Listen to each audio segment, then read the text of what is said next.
Hello. Due to unforeseen circumstances, we were unable to record a new episode this week. Please enjoy an encore presentation of 4 simple steps that will leave your neighbor completely flummoxed. You made it! You're finally here! Welcome to Half Cocktails, a place where we have a great time celebrating science, the social contract, and just plain old congeniality. Dare I say, a place where we seek a path to peace, prosperity, and exploration amongst the stars. What I'm talking about is an all-inclusive society, meaning if you're not on board with the understanding that we all agree to shared rules, norms, and respect, we're not obligated to even consider your opinion because the social contract is that important to a civil society.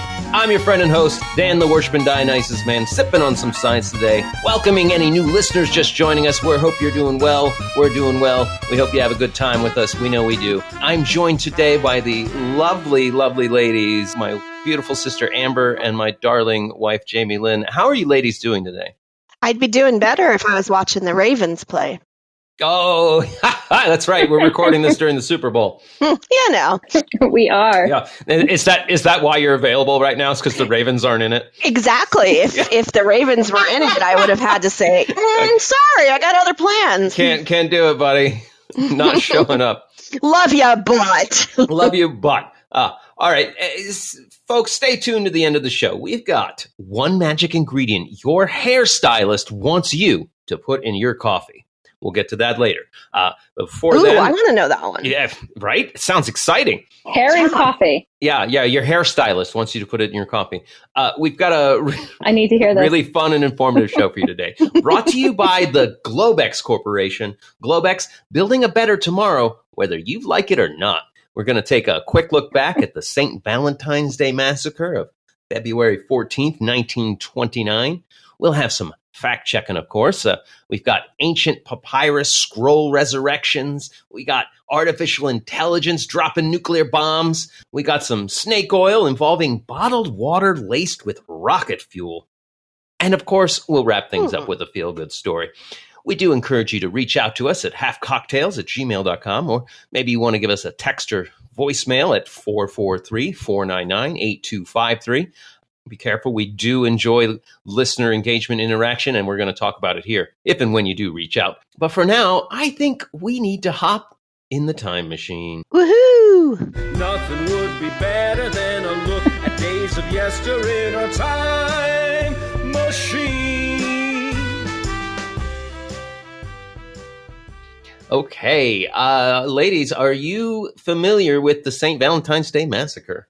Yes, that's Al Capone, correct? Yeah, he was implicated. Is that Al Capone? He was implicated. It was never proven he had anything to do with it. Implicated. He didn't actually do it. I call bullshit already. Some people said that they thought some actual members of the Chicago Police Department were in on it because of somebody killed the son of a police officer before this happened, and it was believed to be crime-related. So there's speculation it might not have been Al Capone. I mean, he was in Florida at the time. How could he have ordered men from Florida in Chicago? It's just too far. Mm-hmm. There were no phones back then, right? Too far. Yeah, but he also paid off the police department. Yeah, exactly.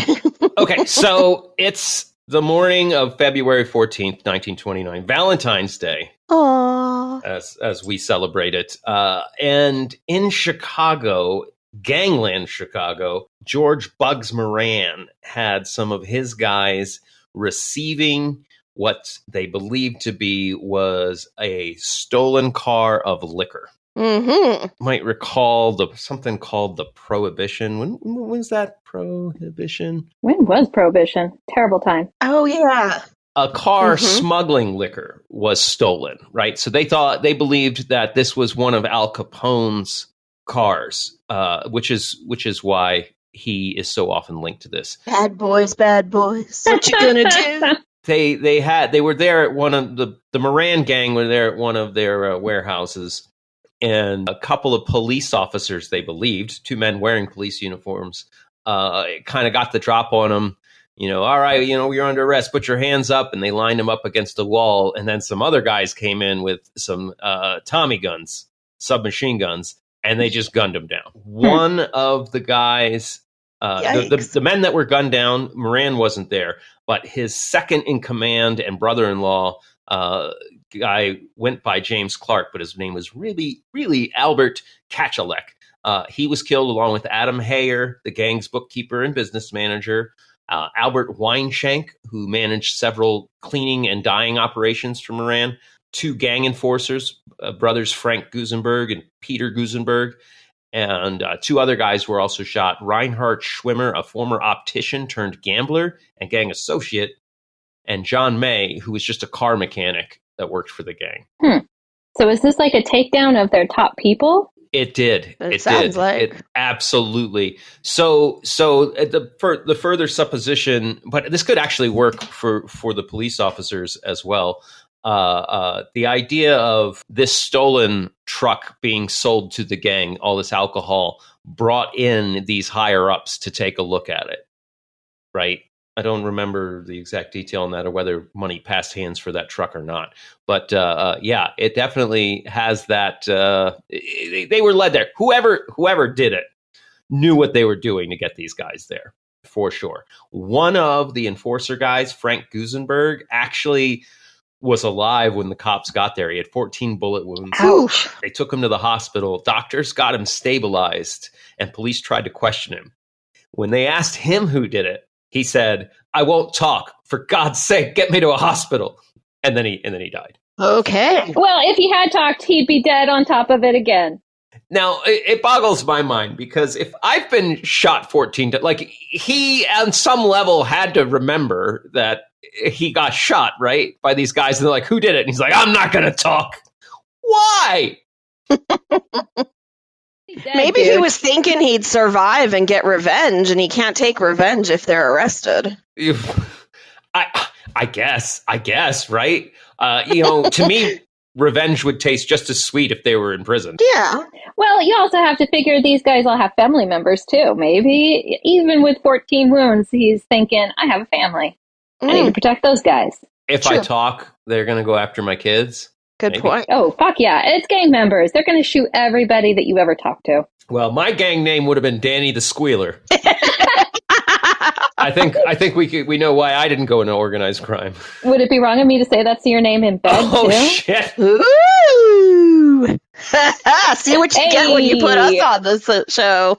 Wow, this show's taking a turn. It's taking a turn, getting away from me. It is the And you thought it wouldn't? We said we would edit things out. I was promised. Would it be inappropriate if I told you to get ready for a St. Valentine's Day massacre? Yeah. Too soon. So this was definitely an attempt on Bugs Moran's life, right? Like they wanted to get him there. They did not get him there.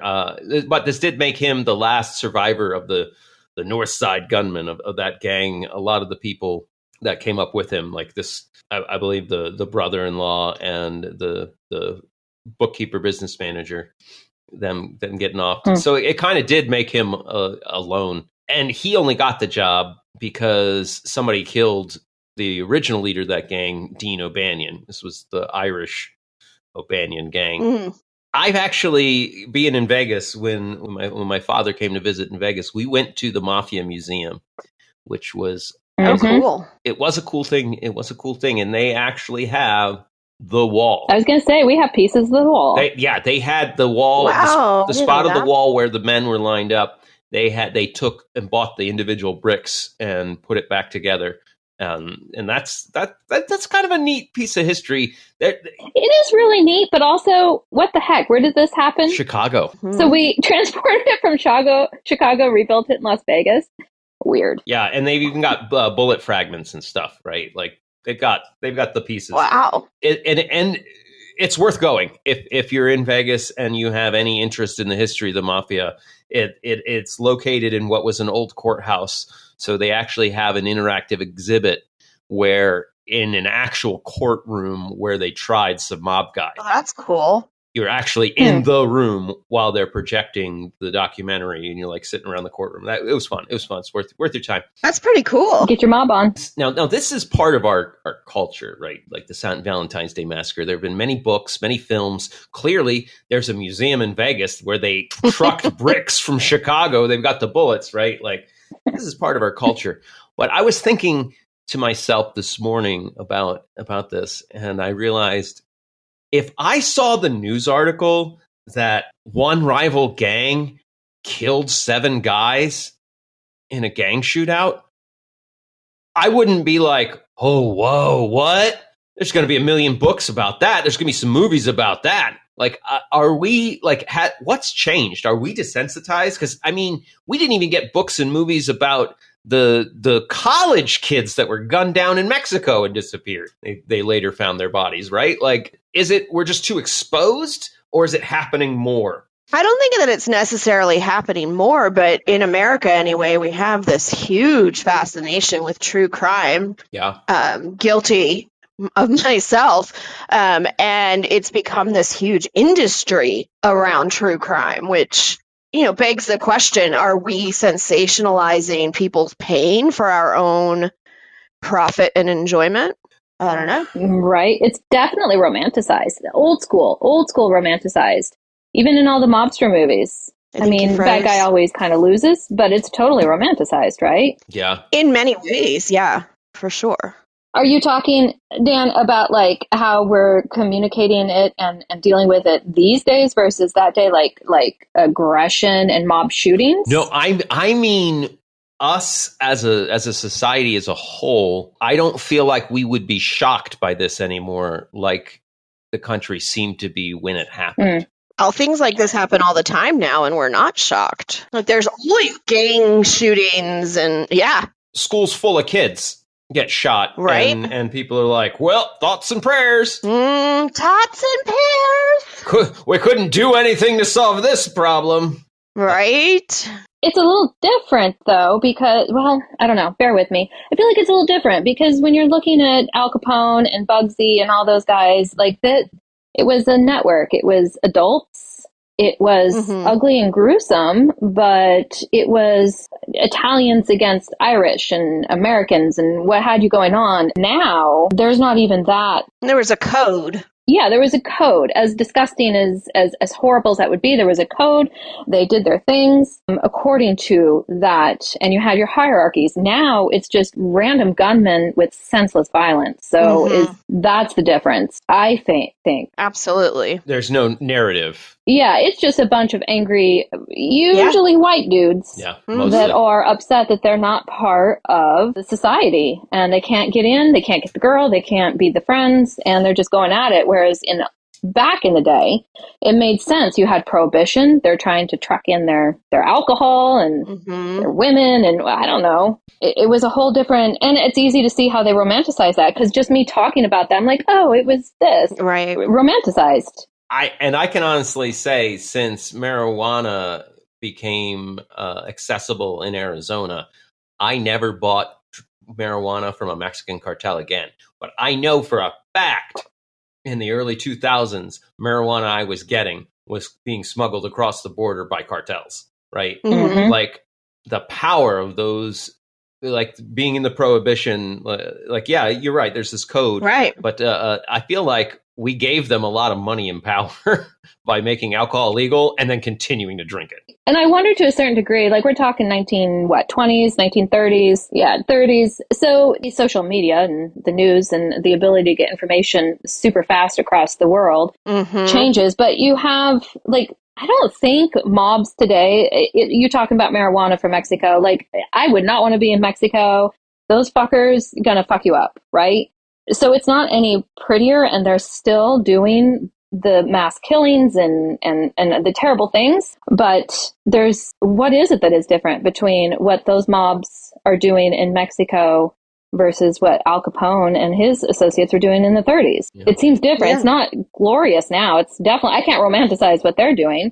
Is it the time we're living? Maybe because I'm alive right now, not in the 30s. That's a good point, is we're so far removed from what happened then that we can look at it with a very different perspective than we look at what's going on right now. The luxury to romanticize. Yeah. Like, now we know people that are affected. At least I know people that have been affected by these kinds of crimes, and I don't know anybody that was in the Valentine's Day massacre, so my perspective is incredibly different than it might have been had I lived then. I don't know. I feel like there's a different code of honor these days. I could be wrong. I'm not associated at all with these mobs these days, but was it a different code of honor? I'm going to say yes. There's a different code of honor. I'm going to say yes. Not that there aren't codes, but just that, I mean, you have to look at organized crime like any other human organization. It grows and shifts and changes as different people get different tiers and powers, levels of power in that organization. So much like Ford Motor Company was different under Henry Ford than it is today. Right. And Disney is different. Like, you're going to have those mafia, those cartels, those crime organizations are going to slowly evolve. And the ones that survive, very Darwinian. The ones that thrive and survive are going to be the ones that are just most effective at doing what they do. It's not going to involve any code of honor. Like the Cosa Nostra, we know from Italy, it was a shadow government. So they were there to take care of the people. That was part of the code. If you weren't mafia, you didn't have to be scared of any mafia. Right. I feel like maybe that's some of the difference now is that, and I could be wrong, I have not researched this, but do the mobs now not take care of their peers? Because I feel like Al Capone did soup kitchens. Like, the guy ran soup kitchens and took care of his fellow immigrants. Right. And I feel like possibly the mobs now are like, no, just rape and pillage everybody and make all the money. Well, that's what I'm saying. You have to look at it from that cold capitalist perspective. Are they going to spend time and money on something that they're only going to do it if it's helping them? And in a very real way, that classic Cosa Nostra did help the mob to invest in their local community, right? And to be basically a bank, like, oh, yeah, Mr. Fredici, I'll give you the loan for your business. No problem. Yeah. I might ask you a favor someday, but... Oh, the favor. And from the perspective, like, I'm just bullshitting here, so I don't know. But it would also, like, if you are giving your community food and money and assistance, they're going to be less likely to turn you in. You're going to turn a blind eye. Like, hey, that guy fed my family last month. I don't care what he's doing. Yeah. These organizations came out of a time when Italy was being conquered and conquered and conquered. And they needed a shadow government to really take care of people, no matter who was, quote unquote, in charge. Right. And it was very effective that way. But when it moved to the United States, it became different. And while the old code, I don't think today it's around anymore. Though I will say, when the professor and I were in a rock band, we did play a bar that I'm 99.9% was mob owned and controlled. Nice. And wow. The guy liked us and he kept asking us back. And I never once felt like, even full knowledge, like this bar's run, owned, and like the bouncer's very Guido, very, and it's Tucson. Like, this doesn't belong. You'll have to give me the name of that bar when we get off. Oh, it's long gone. Oh, darn. It's long gone. But I never felt afraid. I was always like, yeah, we want to do another gig there. Yeah, well, you're part of the family, right? You got the family protection. Hey, if they would have been like, hey, we want another Sinatra character, I've been like, sold. I'm on. You got me. All my other... Give me the venue. I was always willing to sell out as a musician. I was like, show me the money. Where is it? Where is it? I'll do something for money. You gonna give me money for making music? Fuck yeah. That's the goal. Right. So I'm here. We need some mobsters in our life. That's the dream. Well, no, they didn't pick me up. Oh, well, maybe you just didn't proposition yourself right. We need to teach you the better lessons of whoring out. Jamie Lynn will help you. We can whore you out. It's good. All right. Hey, you know what? I think it's time for some news. Let's please move on. Some current news. Yes, let's go for it. It's time for some news from our point of view. We'd even be glad if we could have a laugh or two. It's time for some news. All right. Artificial intelligence will drop nuclear bombs. We're already there. Fuck. Yeah. Mm-hmm.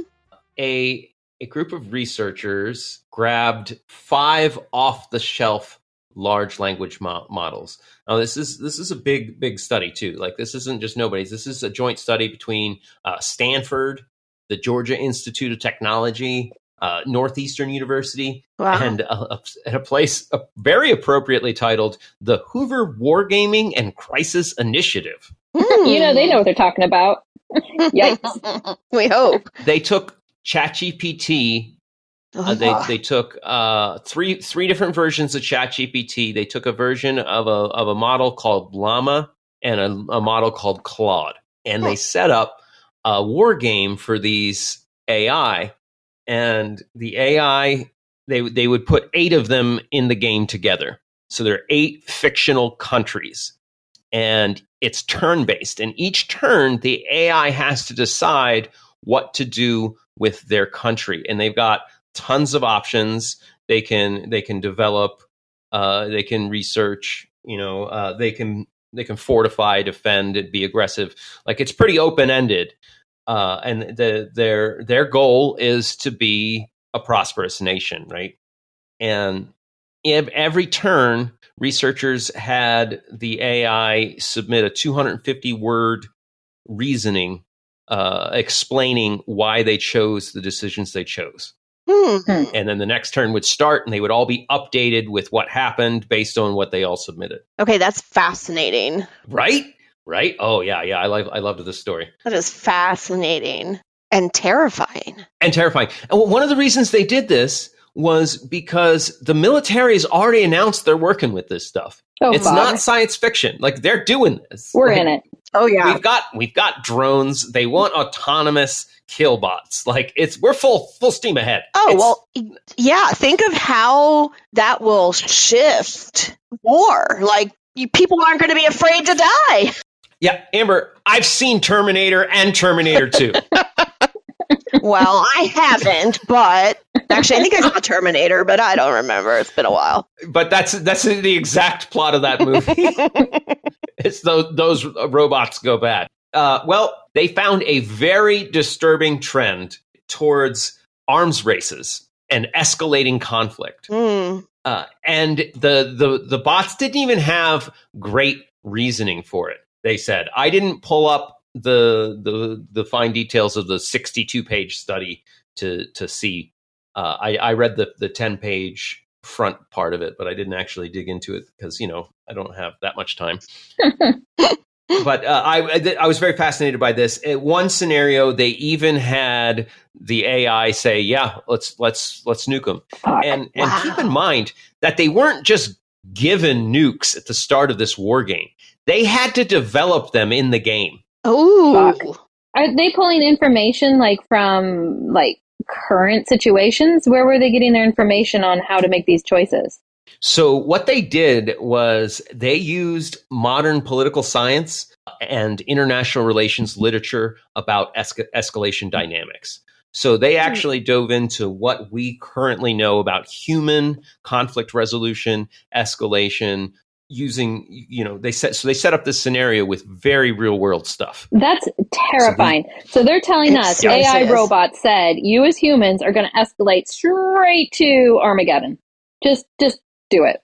Do not pass go. Do not quote $200. Well, if the AI was making the choice, and it was even told, you're allowed to make the choice for the country. We're putting our country in your hands, and we want you to do the best you can do for us. Wow. And we're like, okay, go ahead and drop a nuke on those guys. Yeah. Oh, yeah. I think it was something along the lines of if part of its reasoning was a lot of countries just develop nuclear weapons to posture with them. We have them. Why not use them? That is crazy. Yeah, that was the AI's reasoning of why it nuked them. Well, we got them. It's okay, North Korea, slow down. Well, I just thought that the whole purpose of AI was for students to cheat on their essays. So I have actually really learned something today. No. There's a much darker reasoning for AI. Well, don't tell my students because they're already out of control. There'll be plenty of war games soon. Amber, I guarantee none of your students listen to Half Cocktails. Well, not yet. They might come across me on TikTok if they're into science stuff. They might. We'll have to see. Just don't tell them. Speaking of fun science stuff, I know we weren't around, but that famous volcanic eruption in ancient Rome at Mount Vesuvius that buried the city of Pompeii. Oh, that one. Well, we could have been there. You don't know. We could have reincarnated and we were there at the time. I'm just saying. It's a big assumption. I have no recollection of this. Yes. I also can't prove that the eruption of Vesuvius is what kept Godzilla asleep. So, why not? Good point. So there, famously in 1750, they found a villa in the area of Vesuvius, and it had hundreds of charred, burnt papyrus scrolls. And over the years, they've tried to open them up because the nature of the volcanic eruption and the ash and being buried in that villa, it preserved them perfectly. Wow. So they've actually tried in the past to unwrap delicately and lay flat all of the ash in single layers. Yeah, because we could read that if we could. And it destroys so much, and you can't read it. You might get some scraps that are readable. Well, last year, these guys put together a thing called the Vesuvius Challenge, and they managed to raise over $1 million in prize money. Wow. They took high-resolution CT scans of one of the scrolls, and they said, all right, here it is. Decipher it, rebuild the scroll, and you'll win a prize. Cash money. Wow. Okay. So I have a scroll placed in ash. It's basically burnt. It's been burnt to a crisp by volcanic eruption. And then solidified. And then I take a scan of it. So it's a papyrus roll, which is rolls and rolls and rolls.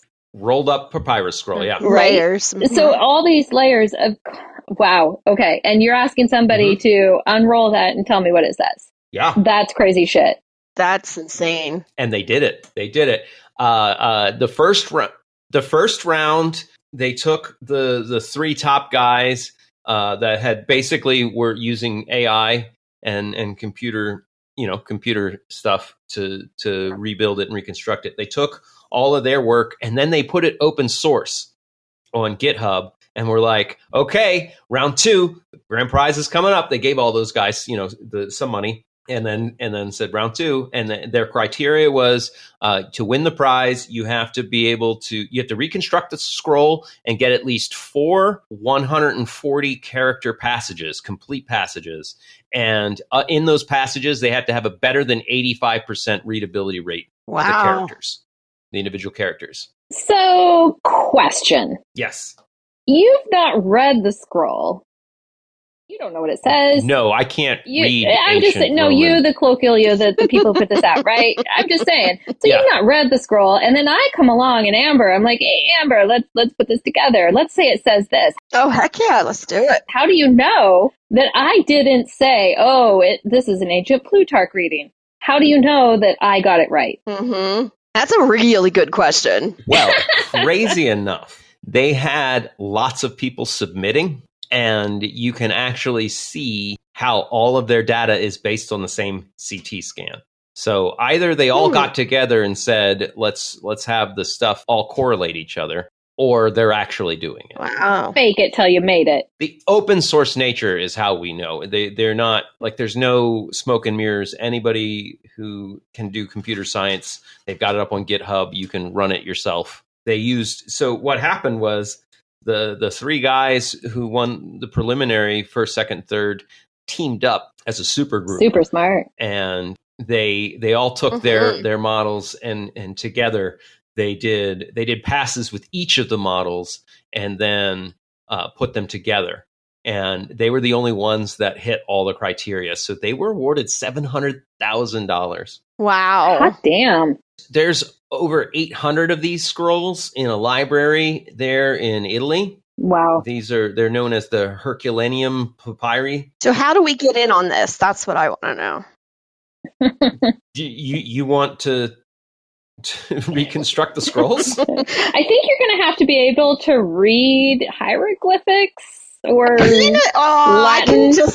I can just Ancient translate Greek. things with the power of God will tell me what the words say. Right? Oh, yeah, Or- get the or- Joseph Smith stones. Chat GPT in there. Just put that into Chat GPT. I'm sure he'll tell you something. I mean, ChatGPT. Can we give ChatGPT the seer stones? Do they work for artificial intelligence, or do you need a biological eye?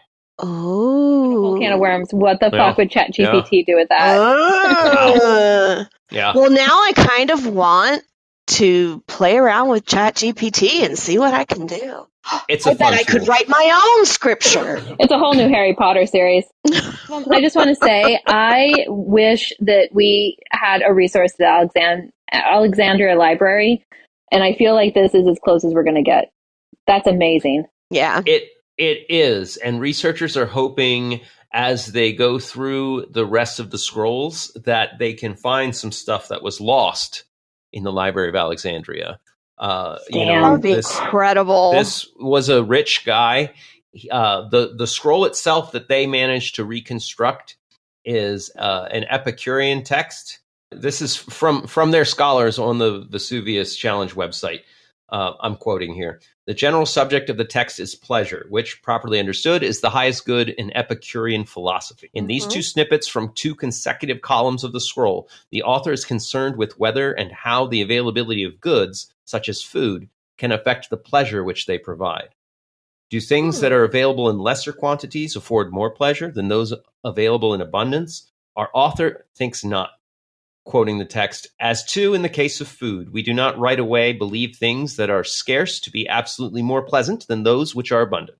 However, it's easier for us naturally to do without things that are plentiful. Such questions will be considered frequently. Wow. Is that true to now, or I'm just feeling that really, with all the soaring prices and everything and everyone being upset about the scarcity, damn, we need these scrolls. Right? I don't think abundance affects my ability to enjoy things. I mean, have you ever gone to a buffet? No, but the scarcity of it. I'm just saying, like, if I go to Peter Piper Pizza in Tucson, Arizona, and they've got their lunch, all-you-can-eat pizza buffet, I don't feel like the continuous, endless pizzas being put on that table affect my ability to enjoy the pizza I'm eating. Well, you remember that time that Mom decided to experiment and see how much bacon we could all eat? And she did that. She took like pounds of it and cooked it until she just couldn't cook it anymore. And we wanted more and more and more. And as a family, we were all just still eating bacon. Yeah. The only thing for the meal, we all ate just plates of bacon this morning. Plates of bacon. Why is there heart disease in our family? That is a really good question. I can't understand. It's a mystery. Anyway, so this scroll was most likely written by a guy named Philodemus. He was an Epicurean philosopher who was the philosopher in residence at this rich ass motherfucker's villa, where they found the library.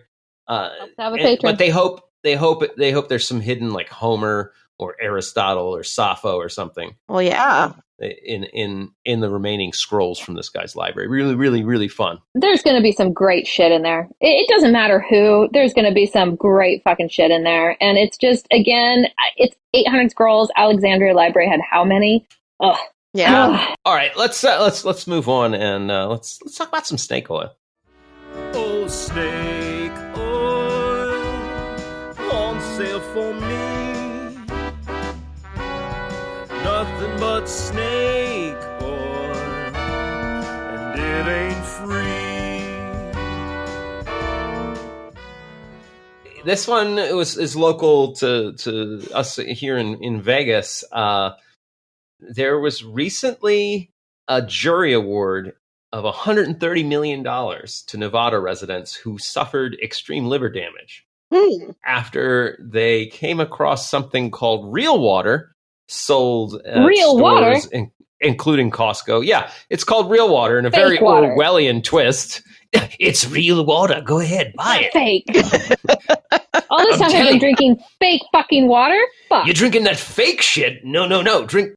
Damn it! Why didn't you tell me? But wait, there's more. Yeah, it turns out it was laced with rocket fuel chemicals. Fuck. Holy shit! A specific, rocket fuel. So take that, monster. So this was a company bottling water and selling it, saying it was real water. Is that understanding correctly.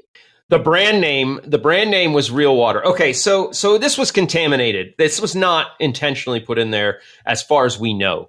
So their bottling plant just happened to be next to the Air Force rocket fueling station. I actually do think that that's something to do with it. It was, the chemical was hydrazine. It's extremely flammable and cancerous, and it's one of the chemicals used to make rocket fuel. Wow. One lady had to get a liver transplant at the age of 29. Dang. Now, I didn't bring this up because that's like a contaminated product is not snake oil. That's just a contaminated product. It's very sad. Though I don't know how it was long-term contamination could keep going. That's probably why the jury awarded him so much money. But the brand Real Water in itself, to me, is snake oil, and I'll gladly explain why. They sell alkalized water.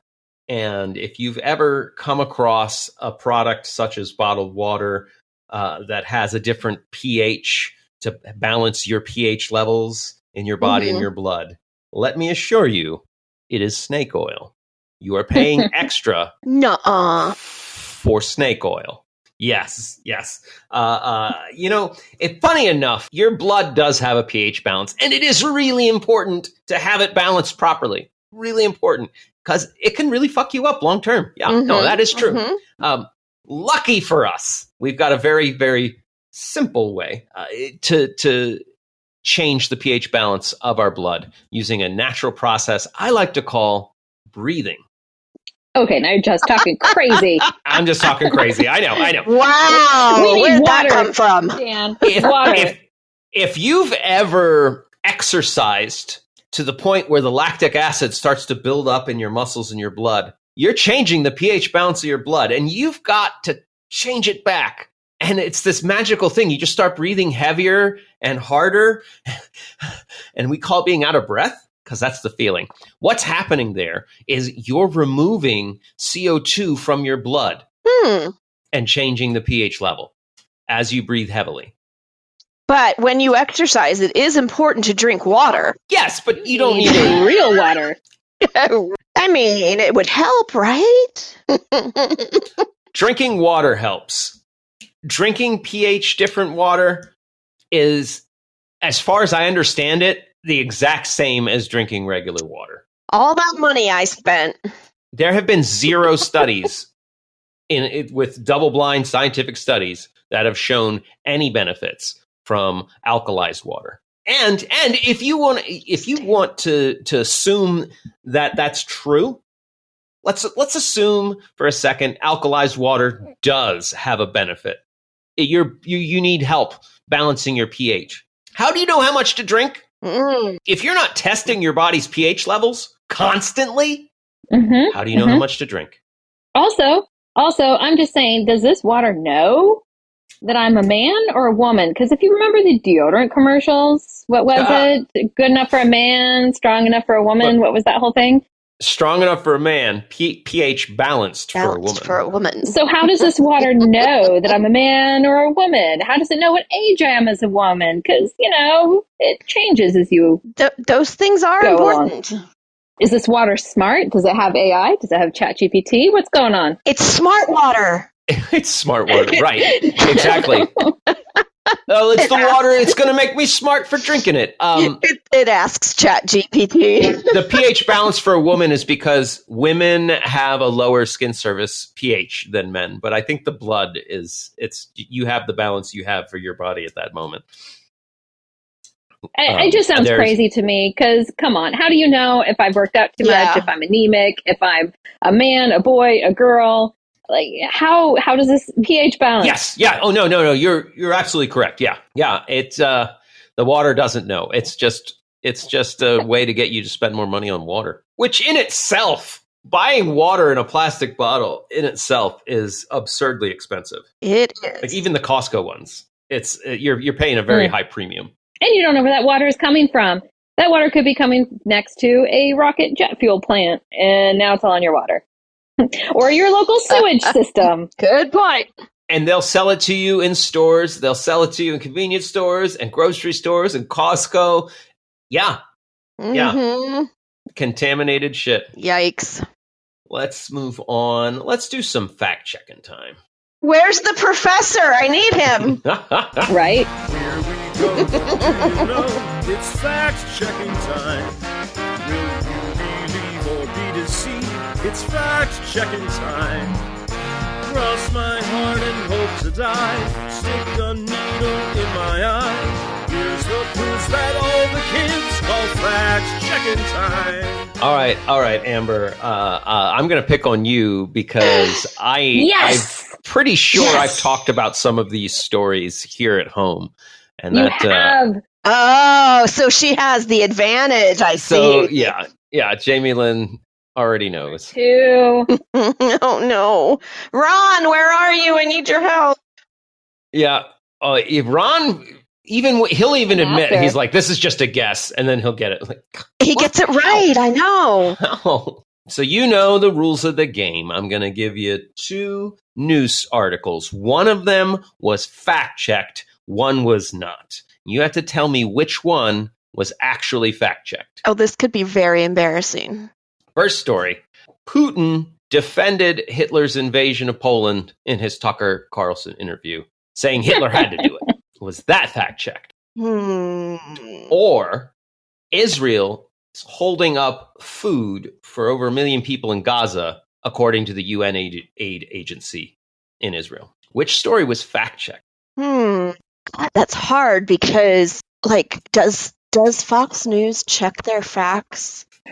No. It could be a Fox News article that someone else fact-checked. Oh, that's true. Oh, now you made it even harder. Some of these are social media posts, so, anything goes. I'm going to go with the food story being the fact-checked story. Oh, sorry. That's just sadly a true story. If you tapped me in, Amber, I would have also agreed with you on that one. Right? So it's a pretty bad spot there in Gaza. They're actually using pet food now. The people there are eating pet food Crap. because they can't get Oh, food. that breaks my heart. And according to the UN food people, they're saying Israel is the one. They've got over 1,000 shipping containers of rice, flour, chickpeas, sugar, and cooking oil that are stuck. Come on, people. Putin did absolutely say that Poland forced Hitler to invade them. See, I totally believed that, so, like, it sounded like something he said. And of course, we have to fact check something that happened in the past, not something that's occurring right now. What the fuck? Oh, you might just crack the code. The fact checking did Poland force Hitler to invade them? Like, we know that's absurd on its face. The fact checking was people were arguing that that's not what Putin said. Well, of course they were, because, their orange-faced God told them so. They were arguing about the Russian verbiage Putin used. And but for this fact-checking article, they got several native Russian speakers that pointed to how those words were used not only by Putin in that interview, but how they are used in Russia today. Wow. So we know very clearly he was using the word forced. Wow. Yeah. Wow. Yeah. People love to, like we talked about earlier, like the Leeson arguing. People love to say, like, oh, no, that's not the word he used. And if it's in another language, it's really easy to confuse people. That's how they do with Bible shit all the time. Oh, definitely. Also, can I just say quick, I know we got to move on, but the fact that we are arguing or not us, but fact checking Putin about a world war that happened how many years ago and not worrying about what happens in Gaza today. Oh, the fact that he's currently in Ukraine. Yeah. Yeah. What the fuck is going on there, guys? Smoke and mirrors. Let's talk about it. I don't care what the fuck he says about Poland and World War II.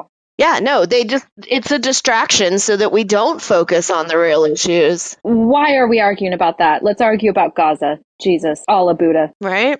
Okay, well, now we can argue about whether or not the news article that an oil spill may have just destroyed Trinidad and Tobago, or the Puppy Bowl is not shown live. Which story was fact-checked? Okay, pure instinct. They fact-checked the Puppy Bowl. Correct! I knew it. It was so ridiculous. It had to be the right one. It's so ridiculous, right? Amber, you're on my team. Nobody knows where the ship came from. February 7th, 2024, they spotted a ship near the Caribbean islands of Tobago and Trinidad.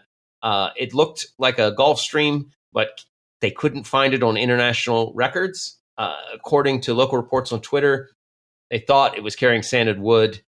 It ran aground and massive oil leak occurred. Wow. And it's really contaminated all the reefs and beaches, even major roads. Yikes. Hot damn, because we didn't have enough problems. So Trinidad and Tobago are tourist countries. They get a huge chunk of their money from people coming to visit their beaches and swim and scuba in their waters. Yeah, that's their main income, right? Yeah. Isn't it? So it could have destroyed them. And it's weird. I found it like tucked away. Like it wasn't even like a big story, you know, like I go through a lot of different news sites and journals and publication places to put this stuff together. And that to the fact that like there's so much going on in the world, it just gets buried, which was pretty Brave New World. Just sad. His point, Huxley's point. Anyway, we had to fact check. The Puppy Bowl is not in fact live, of course. Oh my goodness. You don't say. Yeah, right. To highlight the whole wide variety of rescue dogs available, they shoot it 3 months ahead of time, right? So gamblers, I know you want to find out who won the Puppy Bowl ahead of time, but as I was very, very rudely informed today, the winner is the dogs that get adopted. Oh. Dashed all my hopes of making money off the Puppy Bowl. Cue the violin music. Happy Valentine's Day. All right. Last one, Amber. Last one. Oh, there's another one? Yeah, there's one more. We got this. You got this. You got this. One of these news stories was fact-checked. Either Trump himself said he once told a NATO ally that if they didn't pay up, he'd encourage Russia to do whatever they wanted with them, or was this news story fact-checked? Garth Brooks was kicked out of Toby Keith's tribute show for being too woke. Oh, wait. Now, okay, so I'm definitely This is ridiculous. not picking which story is true. You're just picking which one got fact-checked. Because that would have been easier. Right. I would have to say they fact-checked Garth Brooks because I just can't believe that Garth Brooks is that woke. You're correct. Amber, you're my girl. It was a story published on a satire site that got shared, as so often happens. I knew it. There was no way it really happened. It had to be fact-checked. And Donald Trump did actually say that himself to a crowd in South Carolina. Oh, of course he did. How? That was a no-brainer. He's like, I told him pay up, or like, how mafia is that? We're talking about the fucking mob earlier. Listen, you don't pay protection. That's total protection money. Total protection money. That's so ridiculous. Yeah. Fuck, we were just talking about mafia. That was the first impeachment over Ukraine. He did that to Ukraine. He said, you don't get this military aid unless you do a favor for me. And it's all in the open, and people still worship that guy like a fucking king. They do, because they are all bullies. They're all bullies, and they just want to believe that if you bring it into the fold, all for me and none for you. Yeah, probably. Like, it's just unreal. You know what? I need something to cleanse my palate. Hold on. Please. Gotta move on. Talk about something good. Can we do some feel goods? A gulp or a sip, maybe even a hit, and join us for half cocktails. And join us for half cocktails. All right. Okay. So Singing along is one of my favorite things to do, by the way. I love singing along with your music. Oh, thank you. I wake up singing those songs. I don't know if that's good or bad, but I do. Hey, this is for feel-good news. It's not for you guys to say stuff to make me feel good. I appreciate it. Oh, right. Sorry. Confused. That's not actually what the segment is about. New study out of China, the China Academy of Chinese Medical Sciences, took 342 participants with high blood pressure, and they put them into two groups, and they found that practicing Tai Chi is more effective in reducing high blood pressure than other forms of aerobic exercise such as brisk walking or stair climbing. Interesting. I already know this. Who didn't already know this? What, that Tai Chi is better than walking for your blood pressure? I didn't know this. I didn't know it. Okay, Tai Chi's been around forever, and it's like, I don't know. It's okay. I'm not surprised. They published their study in the JAMA Network Open Journal, and they're saying these results should encourage health practitioners to get people into Tai Chi for their heart disease and hypertension. Yeah. Half the people perform the Tai Chi. The average age of these people are 49. They had 4 supervised sessions every week for a whole year. Wow. Damn. And the other half performed stair climbing, jogging, brisk walking, and cycling 4 times a week during the same time frame. And they measured the blood pressure at 6 months and at the end. And at both stages, they found significant differences between the two groups. Interesting. Each participant had blood pressure between about 120 and 139 at the beginning. After a year, the Tai Chi group fell by 7.1 points. The aerobic exercise group fell 4.61. So it's still like, don't stop exercising. It still does you some good, but it's just Tai Chi is what really puts it over the top. Almost twice as effective. It's lovely because Tai Chi, honestly, is a feel good. That is like 100% feel good. It's such a flow movement. And when you get in touch with your body flowing and moving, it's a beautiful thing. And any time that your body is slowly stretching and moving and your brain gets in sync with that, it is a beautiful thing. I 100% understand and agree that Tai Chi, yeah, you get into that stuff, you're going to be a happier, healthier person. It just gets you in connection with your body. Well, that would be awesome. As someone who developed high blood pressure during the pandemic, I would love to be able to bring it down without the aid of medication, because that shit's expensive. Right. And it's so easy. I feel like, to step on the toes of the woke crowd or whatever, Tai Chi is just it's an easy thing to do. It doesn't require extra equipment. It doesn't require anything other than guidance. And you just move. That's all it is. And it's just thoughts and movement. And it connects you with your body. It's a beautiful thing. It is absolutely wonderful, beautiful. And that's awesome. Yeah, I can totally see where that lowers the blood pressure. It connects you with your meditational self. It's genius. Yeah.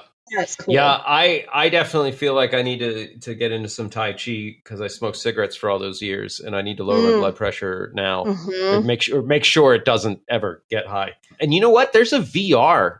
I gotta look it up.